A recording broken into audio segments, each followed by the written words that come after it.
Hi బంగారాలు. అసలు నేను అనుకోలేదు ఏంటంటే మా బావ ఇంత సర్ప్రైజ్ ఇస్తారు అని. వెన్స్డే నైట్ మనం రేపు బయటికి వెళ్దాము అని చెప్పేసి అన్నారు. ఎక్కడికి బావా అంటే లేదు రెడీ అయ్యి ఉండి ఎర్లీ మార్నింగే అన్నారు. స్టేషన్కి వెళ్ళిన తర్వాత తెలిసింది విజయవాడ వెళ్తున్నామని. అదేంటి బావా ఫ్రైడే వెళ్దాం కదా అప్పుడైతే ఖాళీ ఉంటుంది కదా అంటే లేదు లేదు మనం థర్స్డే వెళ్దామని అన్నారు. ట్రైన్ ఎక్కాక వీళ్ళిద్దరు ఆటలు చూడండి.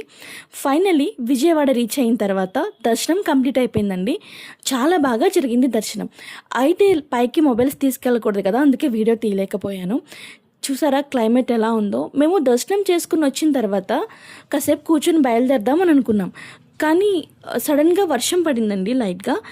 క్లైమేట్ చాలా చేంజ్ అయిపోయింది. అక్కడే 1 నుంచి 3 వరకు అక్కడే ఉండిపోయాం. సో బాగా ఎంజాయ్ చేసాం కూడా, చాలా బాగా జరిగింది. నేను అనుకున్నా ఖాళీగా ఉంటుంది అనుకున్నాను, కానీ కాదండి చాలామందే ఉన్నారు. కానీ దర్శనం అయితే బాగా జరిగింది.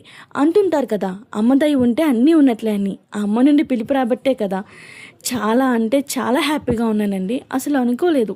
అంటే బయటికి అంటే ఎక్కడికైనా రెస్టారెంట్కి తీసుకెళ్తారేమో, లేదంటే ఏదైనా అవుటింగ్కి వెళ్తామేమో, ఎర్లీ మార్నింగ్ అన్నారు కదా అని చెప్పేసి అనుకున్నాను, కానీ టెంపుల్గానే అనుకోలేదు.